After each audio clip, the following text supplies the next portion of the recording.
Olá você, seja muito bem-vindo aqui ao nosso canal. E sim, o título desse vídeo não é clickbait, não é mentira, é algo muito sério, algo que aconteceu comigo e que eu vou relatar pra vocês, que um profissional, um médico, dependendo do que ele fale pra você, pode acabar com a sua vida. Meu nome é Felipe Paganini e eu fui diagnosticado com Charcot-Marie-Tooth, que é uma doença no setor da polineuropatia sensitivo-motora. E eu tô contando essa minha trajetória com essa doença para que de repente você que tá aí possa se identificar e quem sabe tirar dúvidas do que fazer. Caso esse seja o primeiro vídeo que você está assistindo desse canal, eu aconselho você a assistir desde o primeiro vídeo, que eu conto de fato a minha trajetória. Nós paramos na parte de que eu tive o ataque de pânico, eu fui parar 2 vezes no pronto-socorro, né, na emergência, e que eu ia procurar um psiquiatra para relatar da situação. Eu pesquisei em vários nomes de vários psiquiatras, procurei saber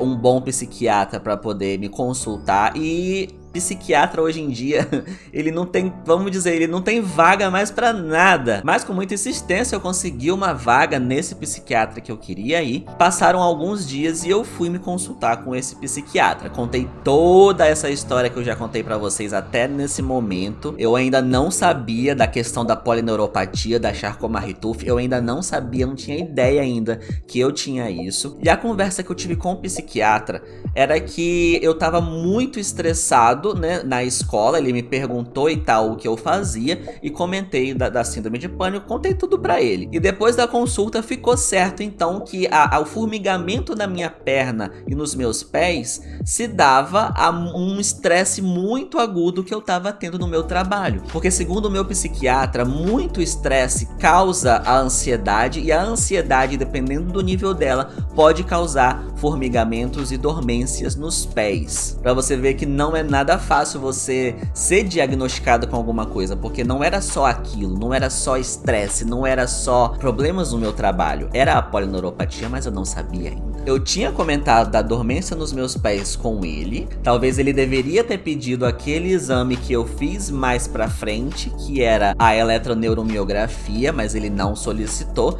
e ficou certo de que era estresse agudo. E eu comecei um tratamento com medicação. Eu não vou falar ainda da medicação que eu tomei naquela época, que eu ainda tomo, mas na verdade eu não tomo o mesmo medicamento daquela época que eu fui lá com ele pela primeira vez. Eu tomo uma outra dosagem e outros tipos. Posso comentar deles nos próximos vídeos também. E para você que não conhece sobre os medicamentos para tratamento de ansiedade e depressão, eles começam a fazer efeito não na primeira semana, não na segunda semana, só 20, 30 dias depois que você tá tomando o medicamento que começa a surtir algum efeito, alguma melhora nos sintomas. Então para a pessoa que tá passando real com muita ansiedade, ela começa a tomar o medicamento, ela não vai sanar de uma hora para outra, ela tem que ter essa espera e tal. E como é que espera uma pessoa ansiosa fazer efeito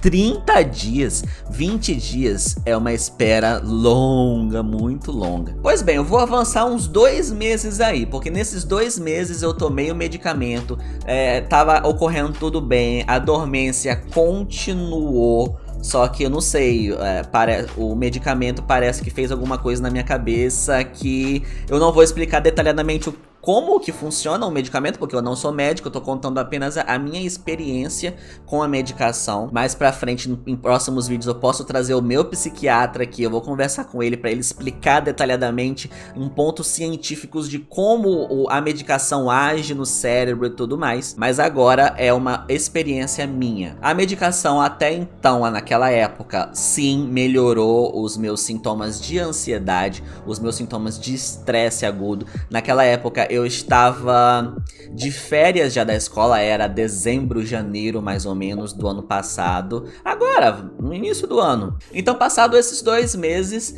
tomando a medicação, eu comecei a sentir uma dor no peito, uma dor Não sei, eu tocava, não doía nada, mas era uma dor interna. Aí pessoa ansiosa começa a pensar em um monte de bobeira, né? O que pode ser essa dor? O que tá acontecendo comigo? Mais uma coisa ainda que eu tenho que me preocupar? Pois bem, eu todo preocupado marquei um clínico geral pra ver o que poderia ser esse problema. Chegou o dia da consulta, fui, me consultei, falei com ele da dor no peito e tudo mais. Ele pediu pra eu fazer uma ultrassonografia e eu aproveitei e comentei sobre a dormência. Já que eu tava lá na consulta, né? Ele era um clínico geral, ele era um cardiologista, mas estava atendendo como um clínico geral. Comentei com ele da dormência dos meus pés, não custava nada, né? Tava lá já. Ele colocou a mão assim embaixo da panturrilha e como ele é cardiologista, ele falou, não é problema de circulação, porque eu tava na cabeça de que poderia ser alguma coisa de circulação, porque eu naquela época, eu era muito sedentário, sou ainda,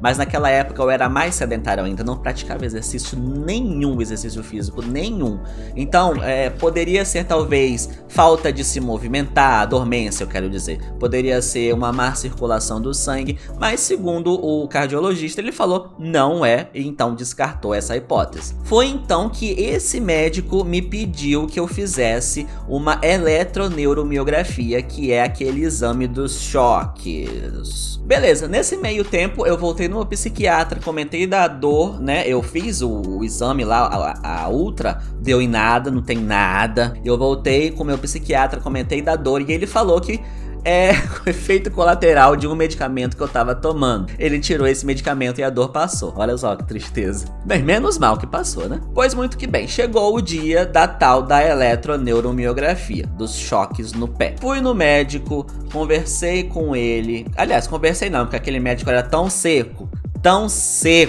Ele olhava pra sua cara e, sei lá, ele não olhava, ele ficava olhando pra baixo, assim, ó. Tudo bem. Cada um é cada um, né? Começou a fazer os exames. A eletroneuromiografia, eu não vou mentir pra você não, é um exame dolorido, tá?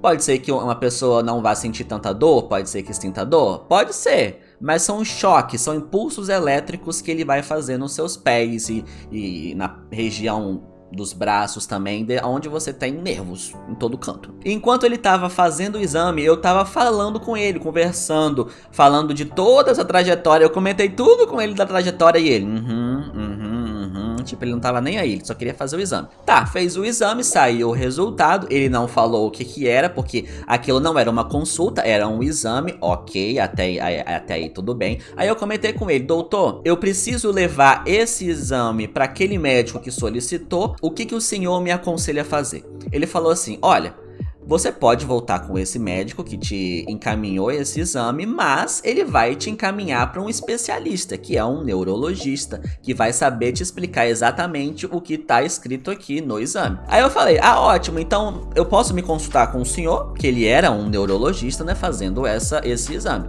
Ele falou, claro, pode, marca lá com a minha secretária. Fui, marquei, passaram-se mais ou menos uma semana, 5 dias, e eu voltei pra consulta. Deu que eu tinha realmente a polineuropatia sensitivo-motora.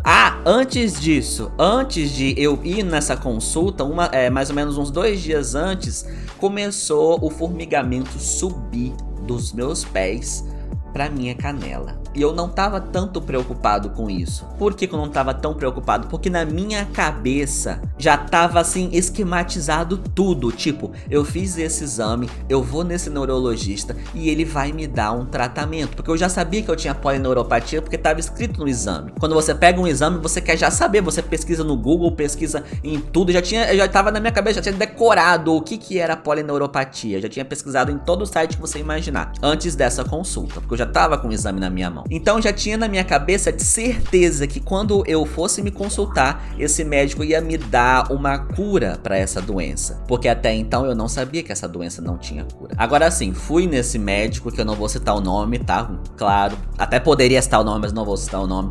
Fui nessa consulta e ele falou realmente que eu tenho a polineuropatia, só que ele não falou mais nada. Eu que comecei a perguntar sobre as coisas e tal. Se eu não perguntasse, ele não ia falar nada. Eu pensei assim comigo, tá, eu tenho a polineuropatia, mas cadê o tratamento? Que tratamento que eu faço? Perguntei da questão do tratamento e ele simplesmente falou assim, essa é uma doença que não tem cura e pode ser que você tenha que conviver com essa dormência pra sempre. Aí eu olhei assim pra ele, Eu falei, o quê? Não existe um tratamento específico? Não existe algo que eu possa fazer para tirar essa dormência de mim? Ele falou assim, olha, tratamento não tem. Você não vai morrer por isso. Aí na minha cabeça eu nem tinha pensado que essa doença poderia me matar. Mas ele falou, essa doença não vai te matar, você vai continuar com essa dormência, bem assim, seco. E nós podemos nos aprofundar mais, porque até então eu não tinha sido diagnosticado com a Charcot-Marie-Tooth, era só polineuropatia sensitivo-motora. Ele falou, nós podemos nos aprofundar mais, porque dentro da polineuropatia existem várias outras ramificações, isso ele me explicou. Aí ele começou a anotar lá, você precisa fazer esse exame de DNA, que vai mapear todo o seu mapa genético, esse exame ele não é barato. Aí eu perguntei, quanto ele custa mais ou menos? Aí ele falou, eu não sei, em torno de 4 a 5 mil reais e o plano não cobre. Aí eu, hã? Naquele momento o meu cérebro travou, eu tive um bloqueio cerebral. Eu não quis falar mais nada, eu tava em choque naquele momento. Eu só queria sair daquele local, eu quase corri daquele homem. Aí ele falou, tava falando lá, anotando o negócio, eu já não tava mais nem prestando atenção no que ele tava falando, eu falei, tudo bem então, peguei o exame e saí. Gente, sem brincadeira nenhuma, depois daquela consulta, eu voltei, né, eu tava numa outra cidade, eu voltei de carro, aos prantos, chorando, mas eu tava chorando tanto, pensando, meu Deus, eu vou ficar com esse troço pra minha resto da minha vida. Meu Deus, meu Deus, meu Deus, meu Deus. Cheguei em casa, tive uma crise de ansiedade muito aguda, não chegou a ser crise de pânico, mas tive crise de ansiedade. Liguei pra minha irmã, chorando. Ela falou, vem aqui pra casa, ela mora na praia. E ela insistiu e eu acabei indo. Depois eu fiquei mais ou menos um mês seguido tendo crise de ansiedade, seguido, eu não parava, eu não conseguia, o medicamento não estava fazendo efeito. Pra você ver que um jeito de uma pessoa falar com você pode te afetar muito. Esse médico sabia que eu era ansioso, eu já tinha comentado isso pra ele. Aí você me pergunta, Felipe, mas é o jeito do médico, tem médico que é seco assim mesmo, tem médico que não se importa muito? E daí? Eu tive crise de ansiedade por um mês, mais ainda por causa do jeito desse médico. É culpa minha que esse médico não soube passar adequadamente as informações pra mim? Sendo eu um ansioso, a culpa não foi minha, a culpa foi totalmente do médico. Porque depois passaram-se uns 2 meses que eu me consultei com a minha atual neurologista, a doutora Thaís, maravilhosa. Ela falou a mesma coisa que ele, só que com outras palavras, claro que com muito mais informações. Falou com outras palavras e não me deu ansiedade. Por quê? Porque ela soube transmitir a informação. Ela teve uma empatia para com seu paciente. Ela simplesmente não só jogou em cima da pessoa e dane-se você. Na minha concepção, um médico, ele tem que ser um pouco, pelo menos, emocional. Ele tá cuidando de vidas. Se o médico sabia que eu era ansioso, ele não deveria ter falado daquele jeito comigo. Ele deveria ter sei lá, contornado um pouco a situação.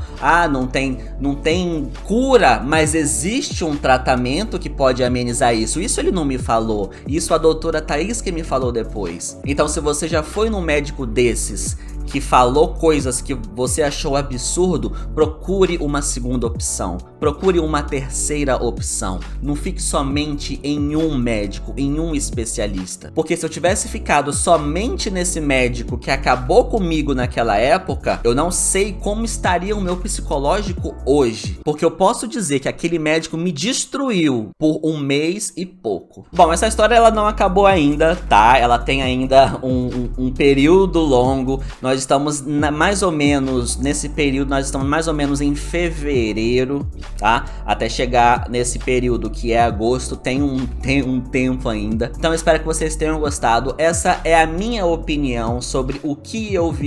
Se você tem uma outra opinião, ok, me diga aí nos comentários qual é a sua opinião sobre esse caso que eu vivi. Por favor, deixe o seu like aí nesse vídeo, compartilhe esse vídeo com o máximo de número possíveis que você puder, porque é uma mensagem muito importante. Nós precisamos espalhar, crescer essa comunidade mais e mais e mais. E se inscreva nesse canal para perder nenhum vídeo novo, hein? Ativa o sininho e eu vejo vocês no próximo vídeo. Fiquem bem e tchau!